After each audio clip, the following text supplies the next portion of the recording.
한 달에 한 번씩 이제 그 사역자들이 한 강의씩 하기로 했고요. 그래서 저는 잠깐 한 10분 정도 확립되는 그런 차원에서 메시지를 준비하겠습니다. 그래서 오늘 제목은 정체성인데요. 제일 중요하죠. 왜냐하면 우리 인간은 어디서 와서 어떻게 살다가 어떻게 가느냐, 이거를 알고 사냐 모르고 사냐에 따라서 실패와 성공에 달려있죠. 자, 그래서 제가 서론에도 뭘 말씀드리자면요, 인간들 중에서 가장 똑똑하다 또는 학문이 깊다라는 그런 사람들이 철학자죠.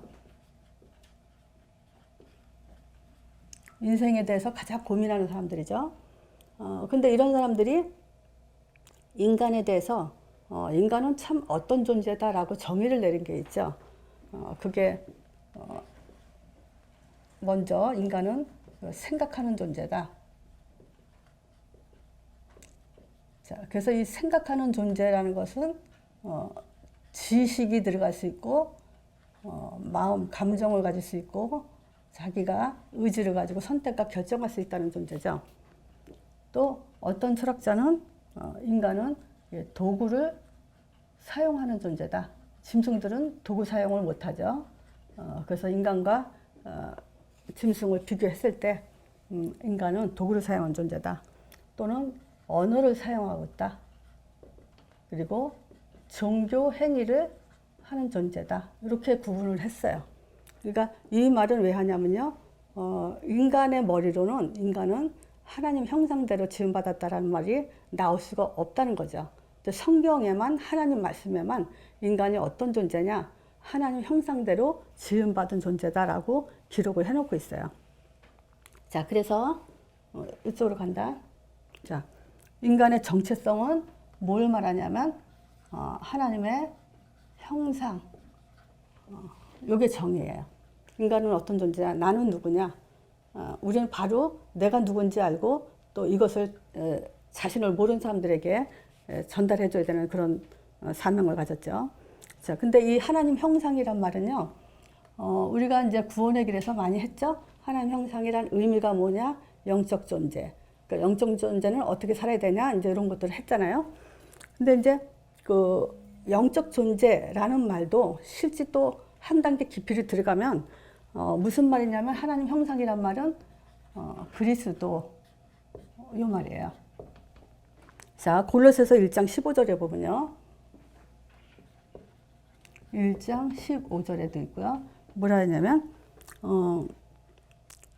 그는 보이지 아니하는 하나님의 형상이요 모든 창조물보다 먼저 나신 자니 이래요.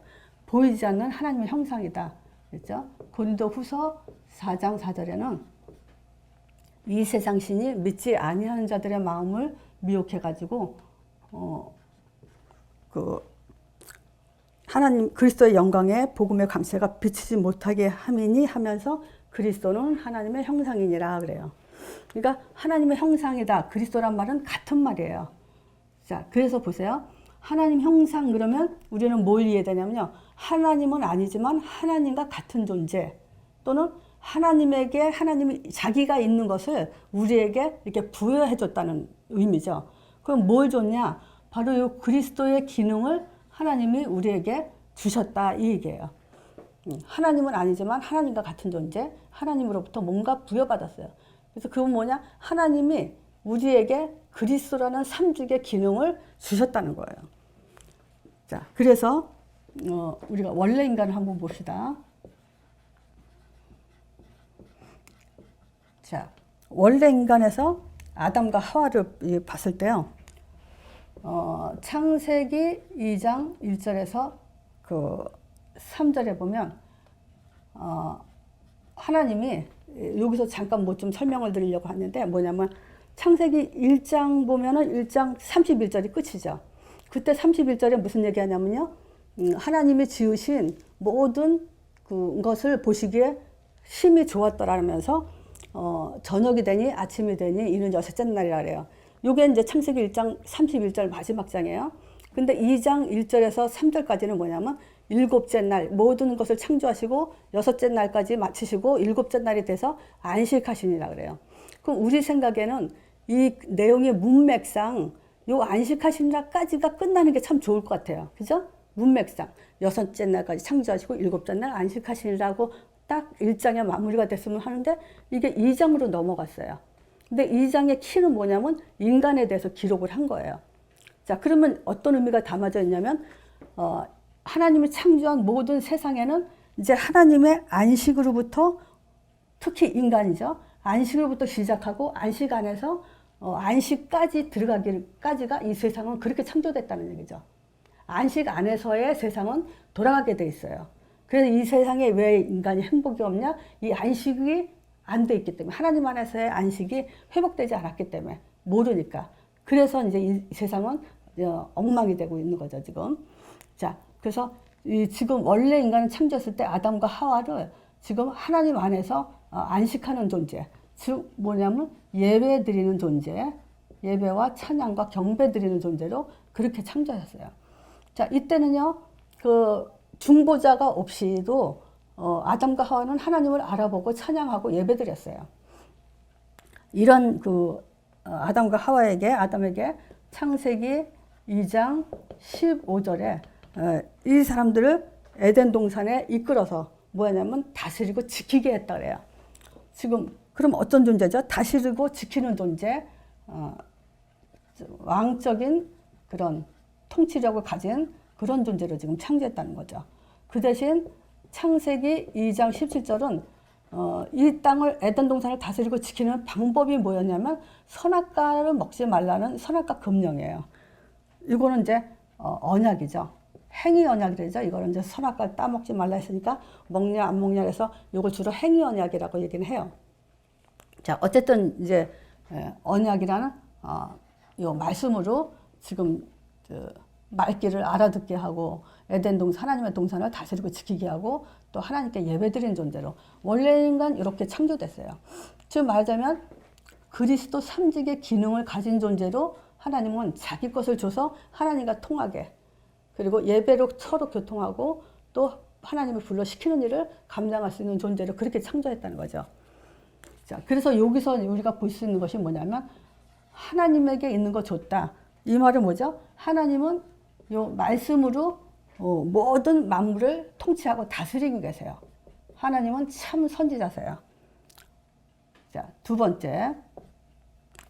또 예배를 받으시는 분이죠. 자, 그 이사야 43장 21절에 보면요. 이 사람은 나를 위해서 자기를 찬송하기 위해서 창조하셨다 그러죠. 그리고 통치하시죠. 어떻게 통치해요? 말씀과 예배 중심으로 돌아갈 수 있도록 만물을 통치하셔요. 그래서 하나님은 선지자시고 만왕의 왕이시면서 예배 받으시는 분이시죠. 그래서 물론 하나님 그러면 뭐 전지전능하다, 무소부지, 무소불능하다 이제 여러 가지 이건 하나님 속성에 대해서 말하는 거죠. 이거는 속성. 그렇지만 하나님과 인간 관계에서는 우리가 이렇게 하나님에 대해서 알았다면 다른 거예요. 그렇죠? 자, 근데 지금 요것 때문에 이제 이 세상에는 어떤 문제가 왔냐? 바로 창세기 3장에 선악과 먹지 말라는 선악과를 먹음으로 인해서 어떤 일이 벌어졌냐면 불순종하게 됐죠. 그래서 하나님을 말씀을 떠나는 문제가 창세기 3장에 시작돼요. 그래서 로마서 3장 23절에 보면 모든 사람이 죄인이라고 그러죠. 죄를 보면서 하나님의 영광에 이르지 못하고 그 죄는 요한일서 3장 8절에 사단이 잡고 있어요. 죄를 지은 자는 마귀에 속했다 그래요. 자, 이 문제가 인류 지금 멸망받을 수밖에 없는 그런 문제죠. 그래서 지금 우리가 이 그리스도라는 그 눈을 통해서 하나님이 어떤 분인지 알고 또 이 세상의 문제가 뭔지를 정확하게 보게 되는 거예요. 이렇게 보지 못하면 인간의 해석으로 정의를 내릴 수 있는 건 아무것도 없어요. 자, 이 문제 때문에 예수님이 오셔야 될 이유가 우리에게는 해답이 되는 거죠. 자, 예수님은 요한복음 14장 6절에 예수님만이 길이라 그랬어요. 내가 그 길이요 진리요 생명이니 나를 만지면 아버지께로 올 자가 없다. 우리가 생명을 얻는 길. 그죠? 또 사도행전 4장 12절에 보면 다른 이로서는 구원 얻을 수 없어요. 천하인간의 구원 얻을 만한 다른 이름을 주신 적이 없어요. 예수 이름 외에는 구원받을 수 없죠. 또 디모데전서 2장 5절에도 보면요. 하나님은 한 분이에요. 하나님과 인간 사이에 중보하신 이도 한 분이신데 그분이 바로 예수라 그래요. 그래서 오직 우리의 해답 되신 분, 즉 우리의 길이 되신 선지자시죠. 예수님은. 자, 그래서 또 십자가에서 로마서 8장 2절에 생명의 성령의 법으로 죄와 사망의 법에서 우리를 완전히 해방하신 참 제사장이시죠. 자, 요한일서 3장 8절에 보면